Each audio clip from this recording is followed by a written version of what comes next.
नमस्कार दोस्तों, आपका स्वागत है हमारे यूट्यूब चैनल पर। हम यूपी पीसीएस 2024 को टारगेट करते हुए द हिंदू और इंडियन एक्सप्रेस की एडिटोरियल्स को डिस्कस करते हैं। आज हमें एक द हिंदू से एडिटोरियल एक डिस्कस करना है और एक इंडियन एक्सप्रेस से डिस्कस करना है।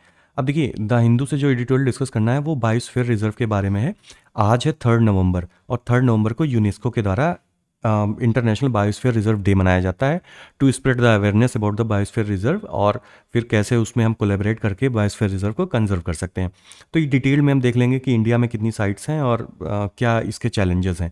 उसके बाद में अगला आर्टिकल हमें जो डिस्कस करना होगा, हो सकता है वो हम नेक्स्ट वीडियो में करें, क्योंकि उसमें हम बहुत डिटेल में डिस्कस करने वाले हैं कि दिल्ली में जो एयर पोल्यूशन बढ़ रहा है, तो एयर पोल्यूशन बढ़ने से क्या क्या चैलेंजेस हो रहे हैं।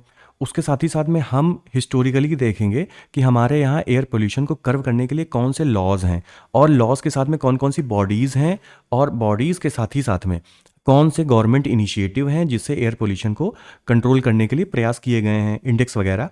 और उसी के साथ ही साथ में हम ये भी देख लेंगे कि क्या चैलेंजेस हैं, एयर पोल्यूशन कैसे स्प्रेड होता है, हेल्थ हजार्ड्स क्या क्या हैं। तो बहुत ही डिटेल्ड में देखेंगे अपने सिर्फ एग्ज़ाम के पर्सपेक्टिव से। तो उसके बाद में शायद फिर आपको कभी एयर पोल्यूशन को दोबारा देखना नहीं पड़ेगा, तो हो सकता है उसको हम नेक्स्ट वीडियो में कर दें, क्योंकि काफ़ी बड़ा वीडियो वो हो जाएगा।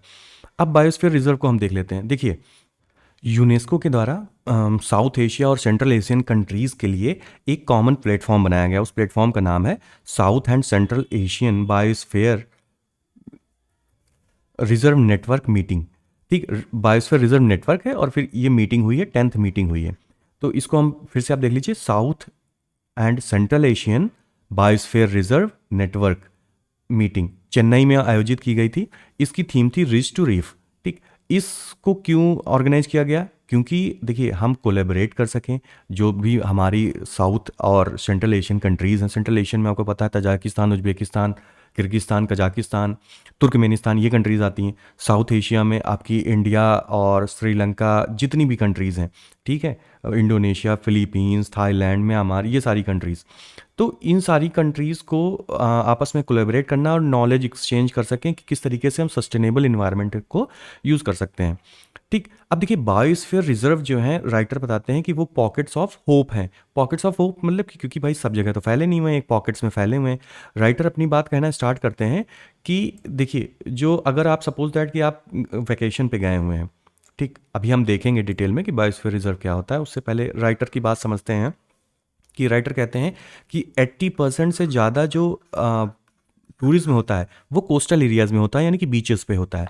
अब बीचेस पे अगर आप अपनी छुट्टियां मनाने गए हैं और आपको बहुत ही बॉटल, स्क्रैप्ड बॉटल पड़ी हुई मिले, तो आपको कैसा महसूस होगा आपकी छुट्टियों में?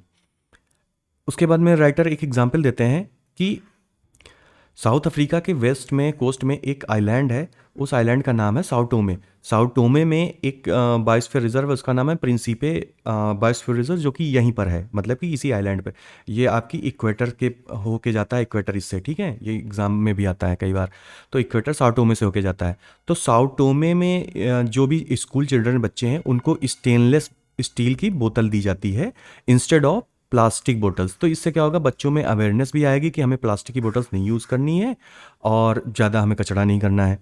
ठीक, इस चीज़ को लेकर राइटर अपनी बात करना शुरू करते हैं कि बायोस्फीयर रिजर्व हमारे लिए कितनी इंपॉर्टेंस है। अब देखिए, इंपॉर्टेंस तो हम आगे देखेंगे, लेकिन सबसे पहले तो हम बायोस्फीयर रिजर्व तो समझ लें कि बायोस्फीयर रिजर्व होता क्या है।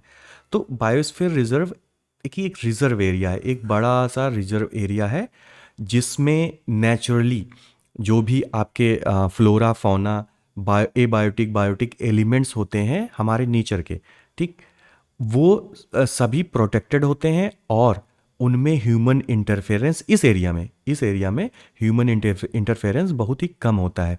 ठीक है, अगर होता भी है तो वहाँ पर मान लीजिए ट्राइब्स वगैरह रहती हैं। अब जैसे ये कहाँ पर हो सकते हैं बायोस्फीयर रिजर्व?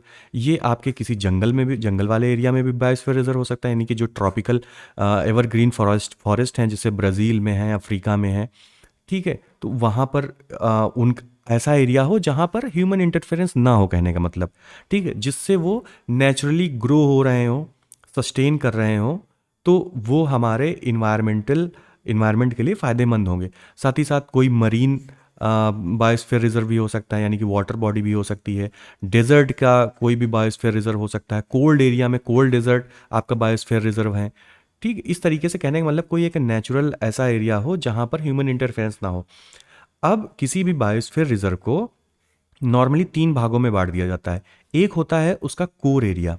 अब देखिए बायोस्फीयर रिजर्व का कॉन्सेप्ट कहाँ से आया? सबसे पहले एक इसको 3 एरिया को बताने से पहले ये समझ लेते हैं कि 1971 में यूनेस्को ने man and biosphere reserve programme start किया। कौन सा प्रोग्राम स्टार्ट किया? Man and biosphere programme. इस प्रोग्राम के अंतर्गत उन्होंने बायोस्फीयर रिजर्व, एक रिजर्व एरिया को कहा कि ये बायोस्फीयर रिजर्व है, और इस बायोस्फीयर रिजर्व से ह्यूमन यानी कि मैन किस तरीके से सस्टेनेबली इसको यूज़ कर सकता है, अपने इकोनॉमिक पर्पस से, अपनी सोशल पर्पस से, अपनी कल्चरल पर्पस से। ठीक है, तो ये मैन एंड बायोस्फीयर रिजर्व का जो प्रोग्राम है, ये बेसिकली ह्यूमन और हमारे नेचर के बीच में किस तरीके से एक सस्टेनेबल और एक अच्छा हेल्दी रिलेशनशिप बना रहे, कहने का मतलब ये है। ठीक, अब देखिए आते हैं 3 जो पार्ट हम बताने जा रहे थे। सबसे पहले जो बायोस्फीयर रिजर्व में सबसे जो कोर पोर्शन होता है उसको बोलते हैं कोर जोन। इसको कोर जोन ही बोलते हैं। इस जोन में कुछ भी अलाउड नहीं होता है एक्सेप्ट रेगुलेटेड मॉनिटरिंग।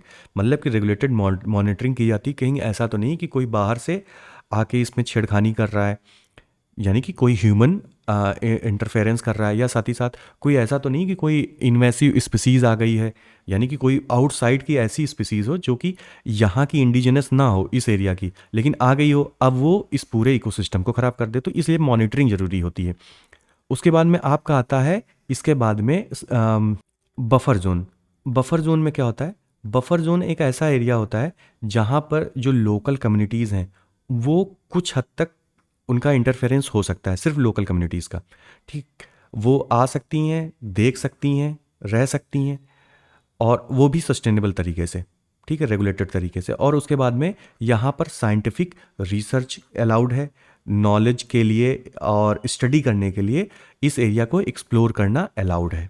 ठीक, उसके बाद में जो आखिरी एरिया है इसको बोलते हैं ट्रांजिशन जोन।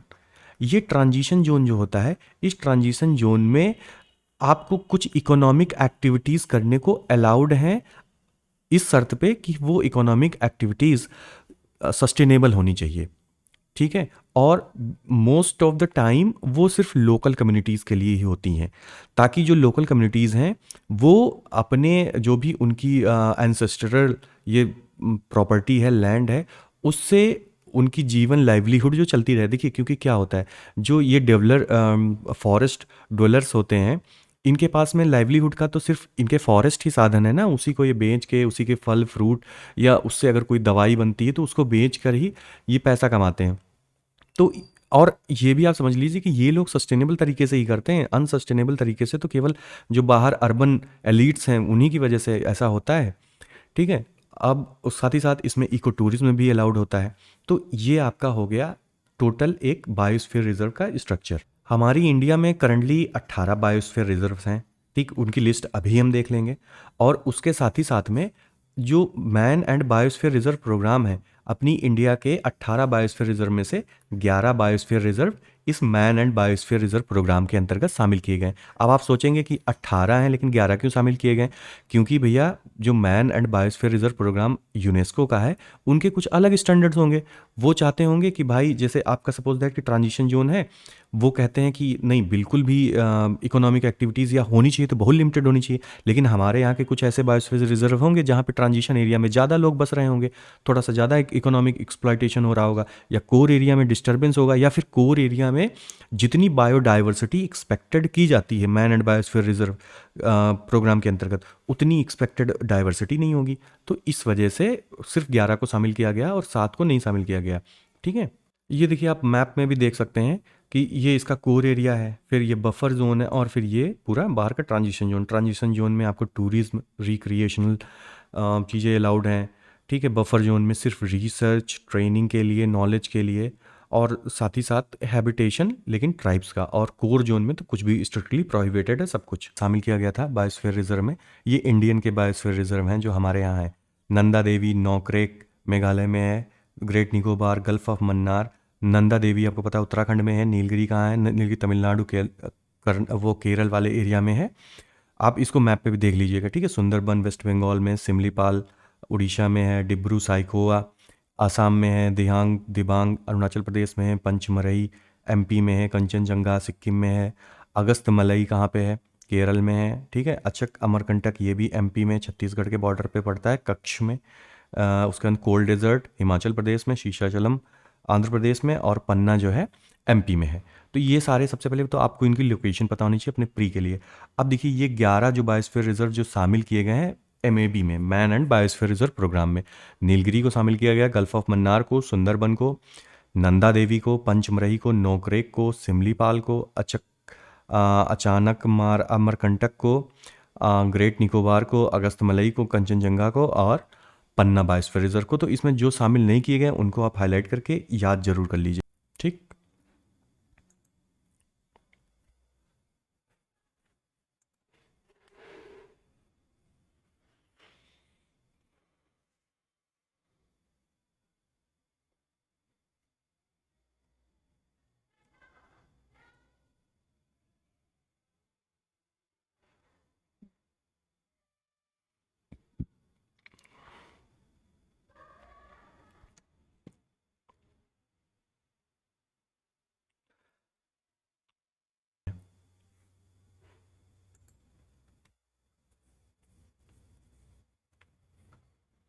दो, तो चार, तो छः, तो आठ, तो 10, तो 12।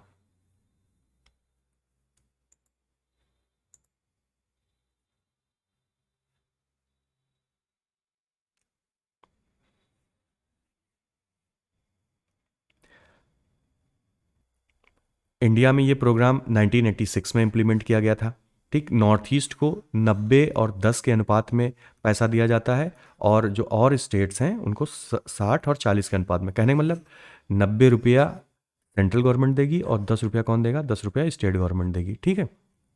अब देखिए एडवांसमेंट इन कंजर्वेशन लोकली, क्या कुछ एग्जांपल्स दिए जाते हैं कि कैसे जो है जो आपके बायोस्फीयर रिजर्व में उनको कंजर्व किया जाता है। सुंदरबन का एग्जांपल दिया जाता है कि सुंदरबन में जो लोकल कम्युनिटी है वो उसके प्रोटेक्ट करने के लिए, मैंग्रोव फॉरेस्ट को प्रोटेक्ट करने के लिए और वहाँ की बायोडाइवर्सिटी को प्रोटेक्ट करने के लिए काम कर रही है। गल्फ ऑफ मन्नार में बताया जाता है कि वहाँ पर कई सारे इनिशिएटिव लिए गए हैं, बहुत अच्छे इनिशिएटिव बताया जाता है। जैसे एक तो बताया जाता है कि प्लास्टिक चेक पॉइंट्स लगाए गए हैं, प्लास्टिक चेक पॉइंट्स लगाए गए हैं। वहाँ से क्या होता है कि प्लास्टिक को जैसे कोई भी इको टूरिज्म, जैसे कोई भी टूरिज्म के लिए गाड़ी जाती है, इसी को इको टूरिज्म कहते हैं। इको टूरिज्म के यही सारे तो प्रिंसिपल होते हैं कि कुछ ना कुछ नया करते रहिए आप, जिससे आपका जो टूरिज्म है वो इकोलॉजी के साथ में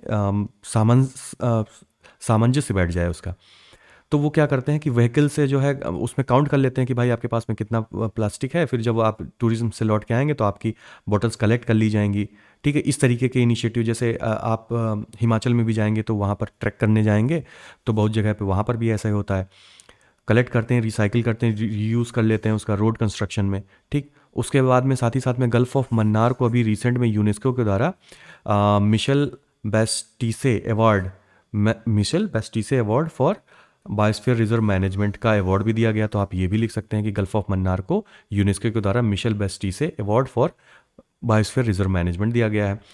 वहाँ पर क्या कर रही हैं कि local communities including womens, gulf of Mannar में वुमेन्स और सेल्फ हेल्प ग्रुप मिलकर जो है कंजर्व कर रहे हैं गल्फ ऑफ मन्नार को। साथ ही साथ जो वहाँ के यूथ्स हैं ना, युवा हैं, वो इको टूरिज्म में सपोर्ट कर रहे हैं। तो ये आपकी बात हो गई, पूरा आर्टिकल हमारा हो गया बायोस्फीयर रिजर्व का। नहीं नहीं नहीं, अभी इसमें चैलेंजेस बाकी हैं।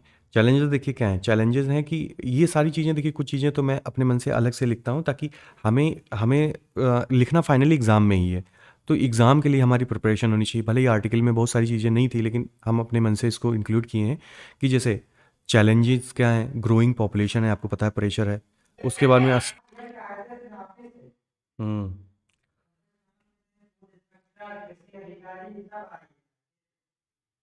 ठीक, बढ़िया।